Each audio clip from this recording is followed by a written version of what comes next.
So what is a perfectly competitive market या perfect competition वाली market क्या होती है? Perfect competition is a market situation where there is a large number of sellers and buyers of a commodity and no individual buyer or seller has any control over the price of the commodity। कहता है एक ऐसी market जहां पर बहुत सारे number of sellers होंगे और बायर हमेशा ही बहुत होते हैं और कोई भी बायर और कोई भी सेलर इतना बड़ा नहीं है कि वो प्राइस को कंट्रोल कर सके। The product offered by the seller is homogeneous and the price is determined by the market forces of demand and supply। So what is a perfectly competitive market? It is a market structure जहां पर बहुत सारे sellers, बहुत सारे buyers होंगे। हर seller और हर buyer बहुत छोटा है in comparison to the market taken as a whole and because वो buyer और seller बहुत छोटा है comparison to the market, तो वो कभी भी ऐसा प्राइस को कंट्रोल करने की पावर नहीं रखता है। जो प्रोडक्ट उस मार्केट में ऑफर कर रहा है सेलर, वो पूरी मार्केट में सेम प्रोडक्ट मिलेगा। यानी कि अगर एक मार्केट में 100 सेलर्स हैं तो हर सेलर जो सामान बेच रहा है, जो प्रोडक्ट ऑफर कर रहा है अपने कस्टमर को, वो सेम है, हर तरीके से, हर रंग रूप में वो सेम है। It is called a homogeneous product. और उस प्रोडक्ट का जो प्राइस होगा, जिस प्राइस पे वो प्रोडक्ट को बेचा जाएगा या खरीदा जाएगा, the market price is determined by the forces of demand and supply. वो कोई भी सेलर और कोई भी बायर उस प्राइस को इन्फ्लुएंस नहीं कर सकता।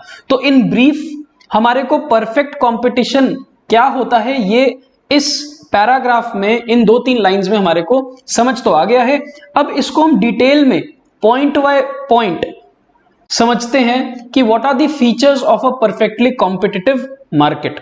The first feature is there are large number of small buyers and sellers of a commodity. क्या बोला कि एक ऐसी मार्केट जहां पर सेलर्स और बायर्स बहुत ज्यादा हैं इन नंबर टर्म्स, और हर बायर और हर सेलर बहुत छोटा है in comparison to the size of the market। The number of buyers and seller is so large that none of them are in a position to influence the price of a commodity in the market। Each buyer and seller buys or sell only a small fraction of the market demand and supply of a commodity। कहता है एक ऐसा market के बारे में आप सोचो, एक ऐसी मार्केट के बारे में सोचो जहां पर बहुत सारे सेलर्स और बायर्स हैं। ये मैंने आपके सामने सेलर्स बनाए हैं। सो मान लो ये एक मार्केट स्ट्रक्चर है और इसमें बहुत सारे आपको सेलर्स नजर आ रहे हैं। अब हर सेलर जो है ना, एवरी सेलर इज स्मॉल। किस तरह से वो स्मॉल है? In terms of the supply in the market. यानी कि ये जो सेलर है, अगर ये सेलर का नाम मैं ए रख दूं, ये जो ए सेलर है ये इस पूरी मार्केट में जितना सामान सप्लाई होगा उसका बहुत छोटा सा हिस्सा सप्लाई करता है।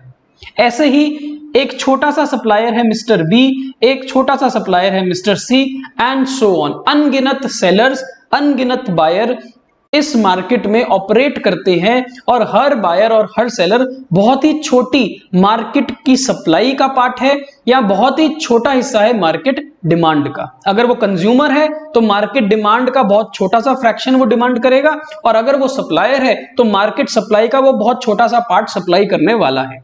और क्योंकि ये बहुत ही छोटा सा fraction of the market supply या मार्केट डिमांड को कैटर कर रहा है, इसलिए ये पूरी मार्केट में अपना इन्फ्लुएंस नहीं रख सकता। ये नहीं बोल सकता सेलर उठ के कि मैं तो इस प्राइस पर माल बेचूंगा, इस प्राइस पर ये प्रोडक्ट को सेल करूंगा, बिकॉज ये बहुत छोटी सी मार्केट सप्लाई का पार्ट है, बहुत ही छोटा सा हिस्सा है इसके पास मार्केट सप्लाई का। तो ये उस सप्लाई को, उस प्राइस को, उस मार्केट को इन्फ्लुएंस नहीं कर सकता। Mister A as a supplier इस मार्केट में हो चाहे ना हो, इस मार्केट को कोई फर्क नहीं पड़ेगा। चाहे कल इसमें मिस्टर ए आए, मिस्टर ए चले जाएं, कोई मिस्टर बी इस मार्केट में आए, कोई मिस्टर बी इस मार्केट से एग्जिट हो जाए, मार्केट की सप्लाई और मार्केट की डिमांड पे कोई खास असर नहीं आएगा। एंड बिकॉज मार्केट की डिमांड और मार्केट की सप्लाई पे कोई फर्क नहीं पड़ता है, तभी इस मार्केट के अंदर जो इस प्रोडक्ट का प्राइस होगा ना, वो नॉर्मली कांस्टेंट रहता है, या वो कभी भी एक सेलर इन्फ्लुएंस नहीं कर सकता है, right. This indicates the ineffectiveness of a seller or a buyer to influence the price। मैंने आपको बताया ना कि जब आप बहुत छोटा सा हिस्सा हो पूरी मार्केट का, तो आप उस मार्केट में अपना इन्फ्लुएंस नहीं कर सकते, आप किसी भी तरह प्राइस के साथ कोई छेड़छाड़ नहीं कर सकते, मार्केट की सप्लाई और मार्केट की डिमांड को भी इन्फ्लुएंस नहीं कर सकते। You can be a part of this market but you can not drive this market, you can not influence this market. In fact, the price of a commodity is determined by the interaction of market demand and market supply। ये हमारे को पता है कि market में price किसी भी product का कैसे फिक्स होता है, कैसे तय होता है, वो बाजार की डिमांड और बाजार की सप्लाई के हाथ में होता है। मार्केट की डिमांड और मार्केट की सप्लाई ये तय करेगी कि मार्केट में प्राइस क्या होगा उस प्रोडक्ट का। कोई भी इंडिविजुअल सेलर और कोई भी इंडिविजुअल बायर ये तय नहीं कर सकता है, ठीक है।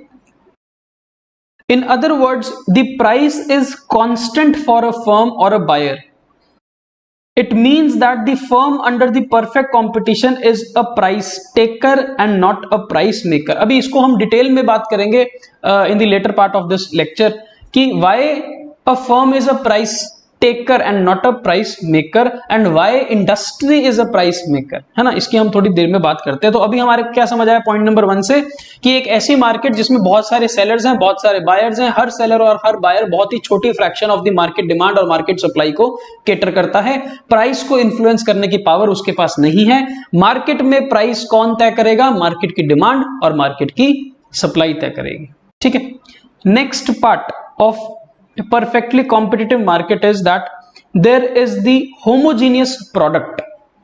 होमोजीनियस प्रोडक्ट का मतलब होता है कि इस मार्केट के अंदर जितने भी सेलर्स हैं, वो सब सेलर जो सामान बेच रहे हैं अपने कस्टमर को, जो प्रोडक्ट ऑफर कर रहे हैं सेल करने के लिए, वो product is identical in all respects, quality, colour, size, weight, design, description etcetera, हर तरह से, हर रंग रूप में, हर एक रिस्पेक्ट में जो प्रोडक्ट ए सेलर ऑफर कर रहा है वही प्रोडक्ट बी सेलर ऑफर कर रहा है, वही प्रोडक्ट सी सेलर और वही प्रोडक्ट ये जितने भी सेलर्स हैं वो ऑफर कर रहे हैं। इसका मतलब मैं इस मार्केट में किसी भी सेलर के पास चला जाऊं वो प्रोडक्ट खरीदने के लिए, तो वो प्रोडक्ट में कोई भी फर्क, कोई भी अंतर, कोई भी डिफरेंस नहीं होगा। That is why the product is said to be homogeneous. They are perfect substitutes of one another. चाहे मैं वो प्रोडक्ट एक्स से खरीद लूं, चाहे मैं वाई सेलर से खरीद लूं, चाहे मैं ए सेलर या चाहे हम बी सेलर से खरीद रहे हैं उस प्रोडक्ट को, प्रोडक्ट में कोई अंतर नहीं मिलेगा। It is a situation of 0 degree of product differentiation. 0 degree of product differentiation का मतलब है कि प्रोडक्ट में कोई भी फर्क, कोई भी अंतर, कोई भी डिफरेंस नहीं नजर आएगा, ना बायर को ना ही सेलर को, उन दोनों को प्रोडक्ट सेम ही नजर आता है। The product sold by the different firms are equal in the eyes of the buyer। तो buyer is indifferent toward any seller। वो किसी भी सेलर के पास जा सकता है उस प्रोडक्ट को खरीदने के लिए, क्योंकि हर सेलर सेम प्रोडक्ट ही बेच रहा होगा। The buyer will treat the product of all the firms in the industry as identical and therefore they are willing to pay only the same price। तो जब प्रोडक्ट में अंतर ही नहीं है, प्रोडक्ट में डिफरेंस ही नहीं है, हर रंग रूप में, colour, size, weight, description, design, है ना, हर तरीके से वो जो प्रोडक्ट है वो सेम है, सिमिलर है, आइडेंटिकल है, तो मैं उस प्रोडक्ट को चाहे एक सप्लायर से खरीदूं, चाहे दूसरे सप्लायर से खरीदूं, चाहे मैं तीसरे सप्लायर से खरीदूं, मैं प्राइस सभी को बराबर दूंगा। यानी कि मेरे लिए एज अ बायर वो प्रोडक्ट का प्राइस पूरे बाजार में, पूरी मार्केट में किसी भी सेलर से खरीद लूं तो वो सेम ही होना चाहिए, क्योंकि प्रोडक्ट में अंतर ही नहीं है, प्रोडक्ट में डिफरेंस ही नहीं है। The product being homogeneous, no individual seller can charge a higher price, otherwise he is liable to lose his customers. अब देखो जब प्रोडक्ट ही सेम है तो अगर एक सेलर यहां पर अगर मिस्टर ए ये बोले कि मैं तो इस प्रोडक्ट को 10 रुपए में बेचूंगा और मिस्टर बी ये बोले कि मैं इस प्रोडक्ट को 12 रुपए में बेचूंगा और मिस्टर सी इसको बोले कि मैं तो इसको 9 रुपए में बेचूंगा, तो कोई भी व्यक्ति इस प्रोडक्ट को मिस्टर बी से या फिर मिस्टर ए से नहीं खरीदेगा। अगर सभी लोग 9 रुपए में बेच रहे हैं तो mister B and mister A can not charge a price higher than the price prevailing in this market. तो अगर मार्केट में मार्केट का प्राइस 9 रुपए है तो मिस्टर ए और मिस्टर बी ये ज्यादा प्राइस अगर चार्ज करेंगे तो इनके पास कस्टमर आने वाला नहीं है। That is why the sellers will treat the price same in the market. हर सेलर सेम प्राइस ही चार्ज करेगा। This will ensure that there is a uniform और a same price in the market for that product. ठीक है, there is no need for advertisement to promote the sales of a firm and hence there is no selling और advertising cost. अब देखो जब product में फर्क ही नहीं है ना, तो सेलर ए और सेलर बी क्या कह के क्या एडवर्टाइजमेंट करके अपने प्रोडक्ट को बेचेंगे, क्योंकि सेलर ए भी वही चीज बेच रहा है, सेलर बी भी वही चीज बेच रहा है, तो वो इसकी एडवर्टाइजमेंट नहीं करेंगे, इसके ऊपर कोई कॉस्ट खर्च नहीं करेंगे, वो सिर्फ उतना ही इसका एडवर्टाइज करेंगे, उतना ही इस इंफॉर्मेशन को प्रोवाइड करेंगे मार्केट के अंदर जितना एक कस्टमर को उनके पास लाने तक यूज होने वाला है। प्रोडक्ट में जब अंतर नहीं है, प्रोडक्ट में जब डिफरेंस नहीं है, तो उसको एडवर्टाइज करने का कोई पर्पस नहीं बनता, उसके ऊपर पैसे खर्च के कोई फायदा होने वाला नहीं है, क्योंकि कस्टमर की नजर में, कस्टमर के हिसाब से प्रोडक्ट सेम है। क्लियर हुआ? Next point is there is a perfect knowledge in the market. Perfect knowledge या परफेक्ट इंफॉर्मेशन का मतलब यह है कि buyers and sellers are fully aware of the price in the market and the product in the market. इस market के अंदर जो बायर है और जो सेलर है उसको पता है कि कौन सा प्रोडक्ट खरीदा बेचा जा रहा है और किस प्राइस पर उसको खरीदा या बेचा जा रहा है। They are also aware about the fact that it is a homogeneous product which is being sold in the market. और उनको यह भी पता है कि चाहे सेलर ए से खरीद लेंगे सामान, चाहे बी से खरीदें, चाहे सी से खरीदें, ये प्रोडक्ट तो सेम है, होमोजीनियस है। And therefore the producers can not charge a different price from different buyers. Higher profit through price discrimination is not possible. Price discrimination का मतलब होता है कि आप अलग अलग बायर से अलग अलग प्राइस ले रहे हो। पहले कोई एक बायर आया, आपने उसको 10 रुपए में सामान बेच दिया, जब दूसरा आया तो आपने उसको 11 में बेच दिया, जब तीसरा आया आपने उसको 12 रुपए में बेच दिया। इसको बोलते हैं प्रोडक्ट प्राइस डिस्क्रिमिनेशन, जब आप सेम प्रोडक्ट अलग अलग कस्टमर को अलग अलग रेट पर बेच देते हो। पर क्योंकि यहां पर सेलर और बायर को तो पूरी नॉलेज है, पूरा इंफॉर्मेशन पता है कि ये प्रोडक्ट कैसा है, मार्केट का प्राइस क्या है, तो प्रोडक्ट के ऊपर प्राइस डिस्क्रिमिनेशन करना पॉसिबल नहीं होगा।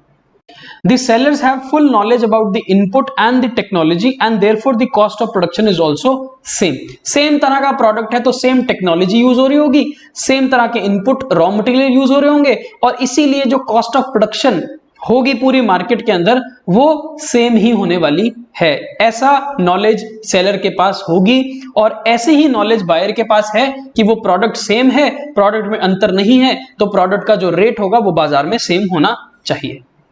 और आगे चलते हैं। Next is free entry and exit.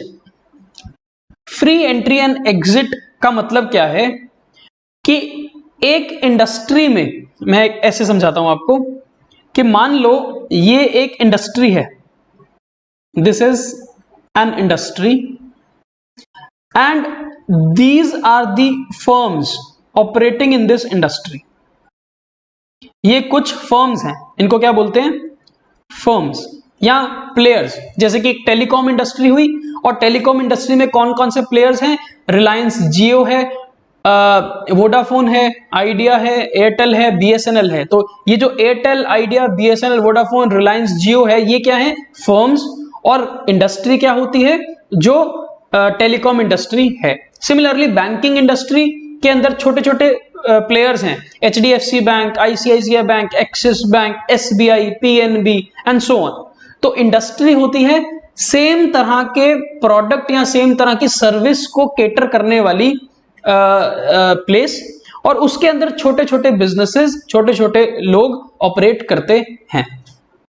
अब अगर इस इंडस्ट्री में किसी भी फर्म को एंटर करना है और किसी भी फर्म को निकलना है बाहर, एग्जिट करना है, और इस इंडस्ट्री में अपना बिजनेस सेटअप करना, एंटर करना और बिजनेस को बंद करना, एग्जिट करना, अगर इसके ऊपर कोई किसी तरह की पाबंदी नहीं है, किसी तरह का कंट्रोल नहीं है, किसी तरह का बैरियर नहीं है, तो हम बोलते हैं there is free entry and free exit in this industry और इन दिस मार्केट। तो फ्री एंट्री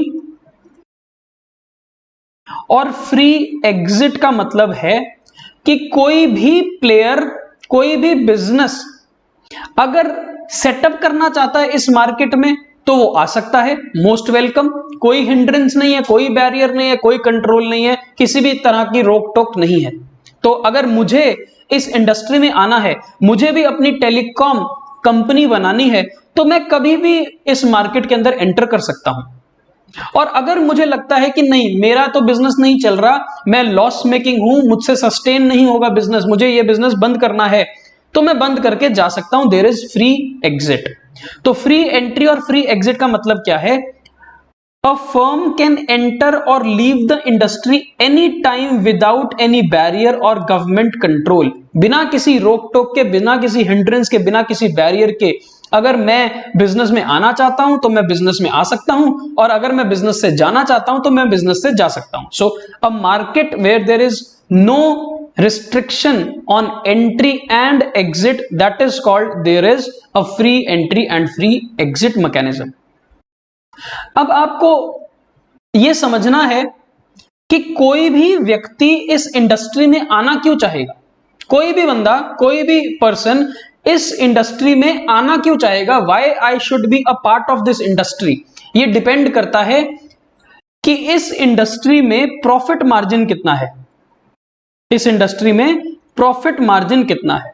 अगर मुझे लगता है कि यार इस इंडस्ट्री के अंदर तो अगर मैं अपना बिजनेस लगाऊं तो मैं भी बाकी लोगों की तरह जितना ज्यादा वो प्रॉफिट कमा रहे हैं तो मैं भी वो प्रॉफिट कमा सकता हूं अगर मैं इस इंडस्ट्री में आ जाऊं। So by looking at the profit margin I am induced to enter in this business. तो जब एक इंडस्ट्री के अंदर सभी फर्म्स एबनॉर्मल प्रॉफिट कमाती हैं, एबनॉर्मल प्रॉफिट का मतलब होता है जब एक नॉर्मल प्रॉफिट से ज्यादा प्रॉफिट कमा रहे हो, जब इस इंडस्ट्री में हर बिजनेसमैन, हर प्लेयर, हर फर्म ज्यादा प्रॉफिट कमा रहा होता है, तो वो ज्यादा प्रॉफिट एक आउटसाइडर को इंड्यूस करता है कि वो भी इस इंडस्ट्री में कूद जाए, वो भी इस इंडस्ट्री का पार्ट बन जाए। तो होगा क्या कि by looking at the abnormal profit that others are earning, तो कोई बाहर का व्यक्ति इस इंडस्ट्री में एंटर होना चाहेगा, he wants to become the part of this industry. तो होता क्या है, new firms are induced by the large profits, they can enter the industry, whereas loss making inefficient firms can leave the industry freely.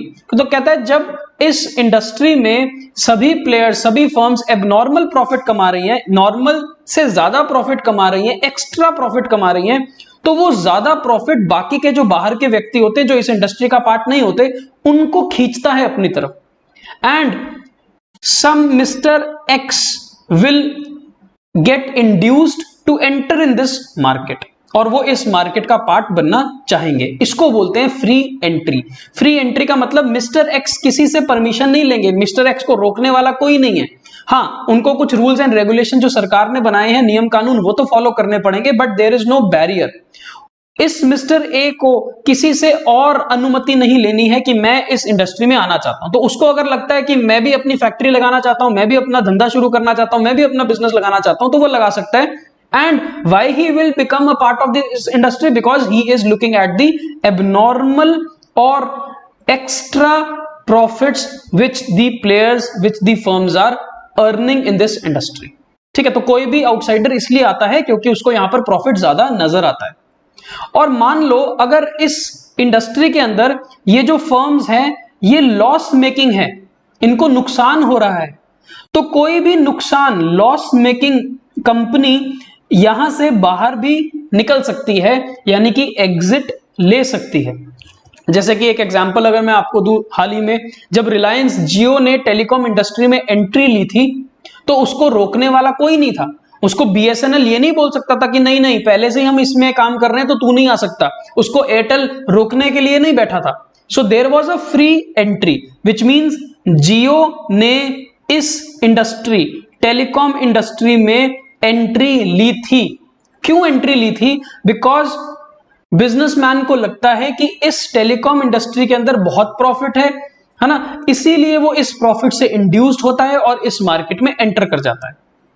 अब कई बार क्या होता है कि इंडस्ट्री में कुछ प्लेयर्स जो होते हैं, कुछ फर्म्स जो होते हैं, कुछ पार्ट ऑफ द इंडस्ट्री होता है वो लॉस मेकिंग होता है, और क्योंकि वो लॉस मेकिंग है वो कॉम्पीट नहीं कर पाता अपने कॉम्पिटिटर से, तो फिर वो यहां से एग्जिट भी ले लेता है। फॉर एग्जाम्पल जैसे कि टाटा इंडिकॉम या फिर वीडियोकॉन या फिर एयरसेल, इन्होंने एग्जिट ले लिया था because their loss making companies, वो इस मार्केट में सस्टेन नहीं कर सकती थी। और इन्होंने जब एग्जिट लिया तो इनको कोई रोकने वाला नहीं था।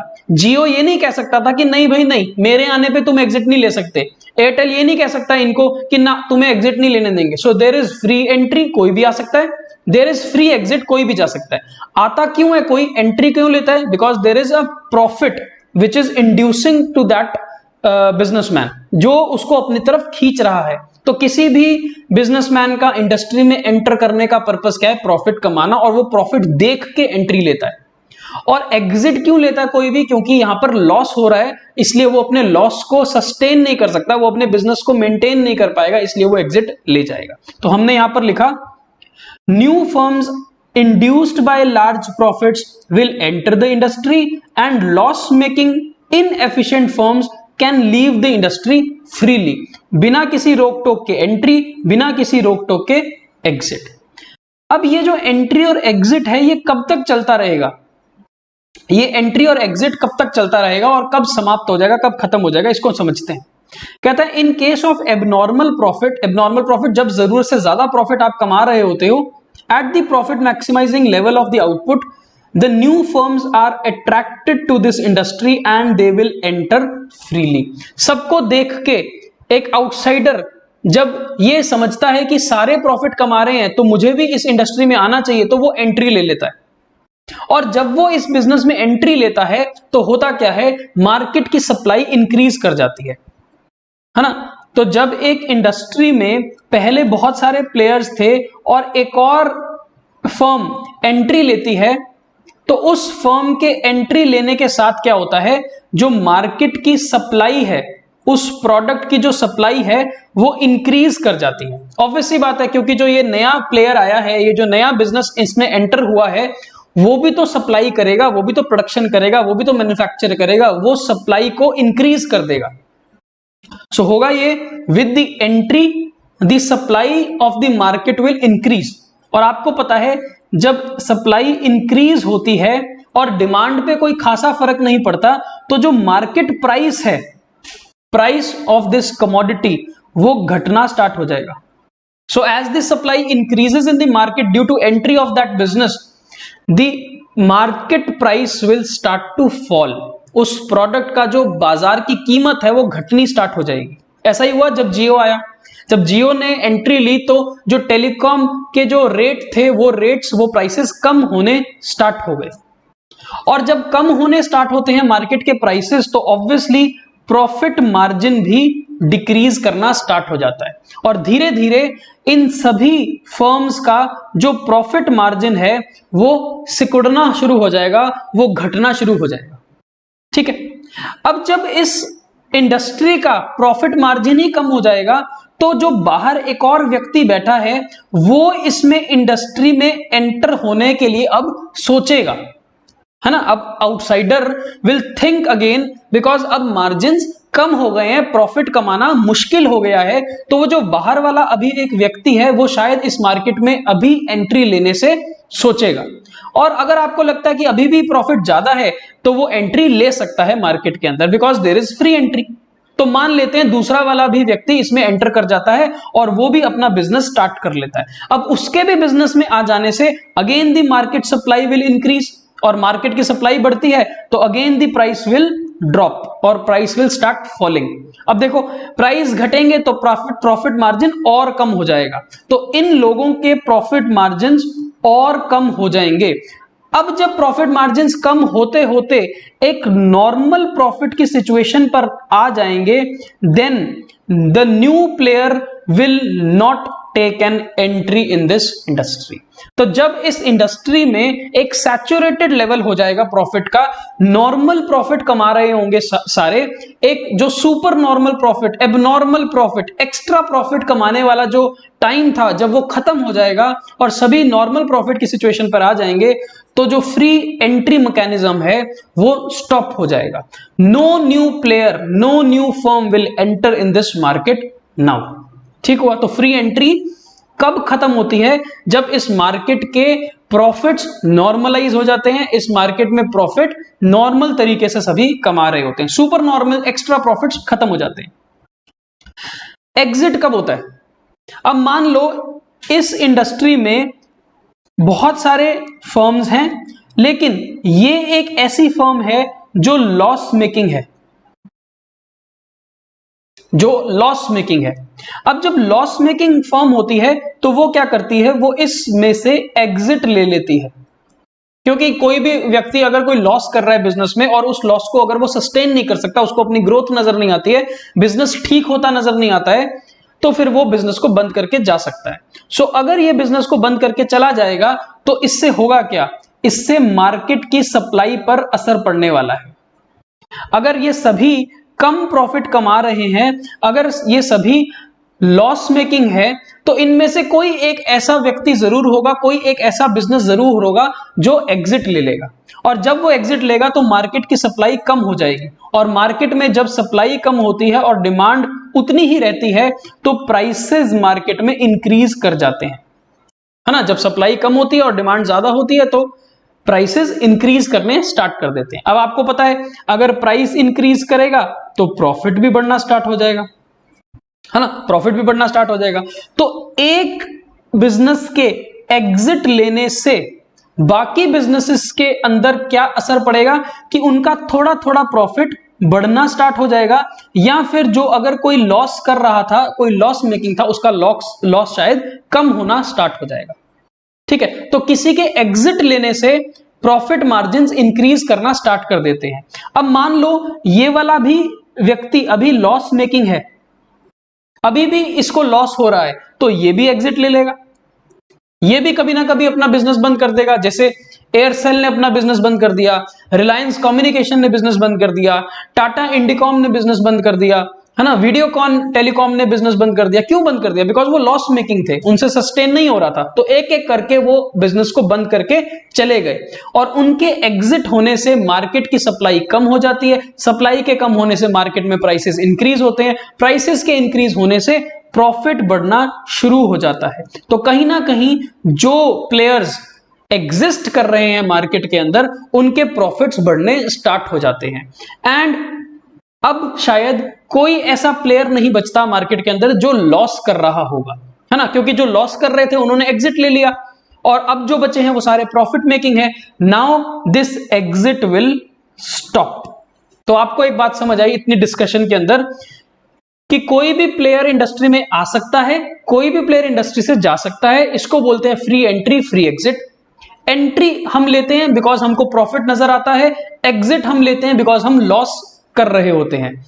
एंट्री कब रुक जाती है? जब सारे नॉर्मलाइज हो जाते हैं प्रॉफिट्स, और एग्जिट कब रुक जाती है? जब लॉसेस खत्म हो जाते हैं। सो इन द लॉन्ग रन, जब हम लॉन्ग रन की बात करते हैं, लॉन्ग रन में किसी भी इंडस्ट्री में हमेशा नॉर्मल प्रॉफिट्स होंगे, बिकॉज शॉर्ट रन में अगर एक्स्ट्रा प्रॉफिट कमा रही है इंडस्ट्री तो नए प्लेयर्स एंटर करेंगे, एंट्री के साथ साथ सप्लाई बढ़ेगी, प्राइसेस घटेंगे, प्रॉफिट मार्जिन डिक्रीज हो जाएगा और लॉन्ग रन में प्रॉफिट्स नॉर्मल हो जाएंगे। और अगर अभी लॉस मेकिंग है इंडस्ट्री, लॉसेस हो रहे हैं प्लेयर्स को, तो उनमें से कोई प्लेयर एग्जिट लेगा, एग्जिट लेने से मार्केट की सप्लाई कम होगी, सप्लाई कम होने से प्राइसेस इंक्रीज करेंगे, प्राइसेस इंक्रीज करने से प्रॉफिट आना शुरू होगा या फिर लॉस कम हो जाएगा, and in the long run सभी नॉर्मल प्रॉफिट में आ जाएंगे। सो विद दिस हमने ये समझा कि because of free entry and exit mechanism all the firms in the long run will only earn normal profits। ठीक है, तो बीच की चीजें आप थ्योरेटिकली खुद पढ़ सकते हो, मैंने आपको पूरा मैकेनिज्म समझा दिया। और आगे चलते हैं। Another feature of this perfectly competitive market is that there is independent decision making. Independent decision making का मतलब है इस मार्केट में बहुत सारे सेलर्स थे, हर सेलर अपने हिसाब से डिसीजन लेगा कि उसको कितना आउटपुट सेल करना है मार्केट के प्राइस के ऊपर। देखो प्राइस पे तो उसका कंट्रोल नहीं है, प्राइस पे उसका कंट्रोल नहीं है, लेकिन वो ये तो तय कर सकता है कि इस प्राइस पे उसको सामान बेचना है कि नहीं बेचना है, and what will be the level of output that he wants to operate at. So there is no arrangement, there is no combined decision making, there is no grouping between the firms in perfectly competitive market. Accordingly, perfect competition will ensure optimum level of output and lowest level of prices in the market। तो independent decision making का मतलब है किसी भी प्रकार की सांठगांठ नहीं है, किसी भी प्रकार का हैंड इन ग्लव नहीं है, किसी भी प्रकार का यहां पर कोऑपरेशन नहीं है। हर सेलर इंडिपेंडेंटली अपना डिसीजन ले सकता है, लेकिन किसी भी तरह से उसका डिसीजन मार्केट की सप्लाई को, मार्केट के प्राइस को इन्फ्लुएंस नहीं कर सकता। Next, there is perfect mobility in the market. Perfect mobility of goods and factors of production without any hindrance और ऑब्स्ट्रक्शन। किसी भी प्रकार का सामान और किसी भी प्रकार के फैक्टर्स ऑफ प्रोडक्शन यहां पर फ्रीली मूव कर सकते हैं, from one seller to another seller, from one buyer to another buyer, और from within the market. The factors of production are free to enter an industry if considered profitable and leave the industry when the remuneration is inadequate. Accordingly, the uniform factor price will prevail in the market. इसका example समझाता हूं आपको। क्योंकि सभी sellers same तरह का product बेच रहे हैं, तो इस मार्केट के अंदर जो एम्प्लॉइज होंगे, labour is a factor of production, तो वो लेबर किसी भी सेलर के पास काम कर सकती है क्योंकि उसको तो सेम तरह का सामान बेचना है, और वो लेबर किसी भी सेलर के पास जा सकती है, वो फैक्टर ऑफ प्रोडक्शन किसी भी सेलर के पास जा सकता है। इसीलिए हम बोलते हैं there is a perfect mobility of goods and factors of production. और वो जो लेबर होगी वो चाहे मिस्टर ए सेलर के पास काम करे, चाहे मिस्टर बी की फैक्ट्री में काम करे, चाहे मिस्टर सी की फैक्ट्री में काम करे, उसको सेम सामान बनाना है, सेम रॉ मटेरियल यूज करना है, सेम टेक्निक ऑफ प्रोडक्शन को फॉलो करना है, तो फिर उसकी जो रेम्युनरेशन होगी, लेबर की जो कॉस्ट होगी, वेजेस होंगी, वो भी यूनिफॉर्म रहेंगी, चाहे वो लेबर ए के पास काम करे, चाहे वो बी के पास काम करे, चाहे वो सी के पास करे। ठीक है। Last, there is no extra transport cost. ये बड़ा सिंपल सी बात है। इस पूरी मार्केट के अंदर मैं चाहे इस सेलर से सामान खरीदूं, चाहे मैं इस सेलर से सामान खरीदूं, चाहे यहां से सामान खरीदूं, चाहे यहां से सामान खरीदूं, मैं कहीं भी किसी भी सेलर से सामान खरीदूं, तो सामान का जो प्राइस है वो तो सेम है। So why would a buyer living in this locality go to this seller? No buyer would go to that seller because ये वाला सेलर भी तो वही सामान बेच रहा है जो दूसरे सेलर्स बेच रहे हैं। इसीलिए यहां पर ट्रांसपोर्ट कॉस्ट बायर के लिए एप्लीकेबल नहीं होती। बायर अपनी ही लोकेलिटी में अपने ही किसी सामान को खरीदने के लिए वो किसी भी सेलर के पास जा सकता है। There is no need for incurring any transportation cost. It is assumed that there is no transportation cost for the consumers who may buy from any seller in the market. This ensures that there is existence of a single uniform price of the product and ensures that any producer is not able to charge a higher price of the product. अगर मान लो मुझे एक सामान मेरे ही घर के सामने वाले सेलर से 10 रुपए में मिलता है और वही सामान यहां से 50 किलोमीटर दूर किसी सेलर से भी 10 रुपए का ही मिलता है, तो मैं अपने सामने वाले सेलर से ही उसको खरीद लूंगा ना, बिकॉज वो प्रोडक्ट में फर्क नहीं है, प्रोडक्ट में अंतर नहीं है, किसी भी तरह का डिफरेंस नहीं है। सो व्हाई वुड आई इनकर an extra transportation cost to buy a similar same homogeneous product, so there is no extra transport cost for the consumer। तो ये हमने कंज्यूमर के नजरिए से पॉइंट लिखा है और यहां पर ये हमने सेलर के नजरिए से पॉइंट लिखा है, एंड ये वाला पॉइंट हमने फैक्टर ऑफ प्रोडक्शंस के नजरिए से लिखा है। सो विद दिस हमारा जो परफेक्ट कंपटीशन का मार्केट होती है उसके हमने फीचर्स को समझ लिए। फीचर्स बड़े सिंपल से हैं कि यहां पर बहुत सारे सेलर्स हैं, बहुत सारे बायर्स हैं, हर सेलर हर बायर बहुत ही छोटा है in comparison to the total market size. क्योंकि वो बहुत छोटा है वो प्राइसेस को इन्फ्लुएंस नहीं कर सकता। मार्केट में प्रोडक्ट का प्राइस कौन तय करेगा? मार्केट की डिमांड और मार्केट की सप्लाई तय करेगी। हर सेलर सेम तरह का प्रोडक्ट बेच रहा है, प्रोडक्ट में डिफरेंस नहीं है, और क्योंकि प्रोडक्ट में डिफरेंस नहीं है तो कंज्यूमर उसके लिए सेम प्राइस ही देगा, कंज्यूमर डिफरेंट प्राइसेस पे नहीं करेगा। हर सेलर कभी भी बिजनेस के अंदर एंट्री ले सकता है और कभी भी बिजनेस में से एग्जिट ले सकता है। फ्री एंट्री और फ्री एग्जिट का मैकेनिज्म ये डिफाइन करता है कि यहां पर लॉन्ग रन में नॉर्मल प्रॉफिट ही कमाए जाएंगे। हर सेलर इंडिपेंडेंट डिसीजन मेकिंग लेता है कि उसने कितना प्रोडक्ट बेचना है और क्या लेवल ऑफ आउटपुट पे वो ऑपरेट करने वाला है। जो फैक्टर्स ऑफ प्रोडक्शन है जैसे कि लेबर है वो परफेक्टली मोबाइल है, इसका मतलब वो किसी भी सेलर के पास काम कर सकता है। There is no extra transportation cost for the consumer because the product is similar, homogeneous and same in nature. So with this हमारा जो परफेक्ट कंपटीशन का फीचर था वो हमने कंप्लीट कर लिया।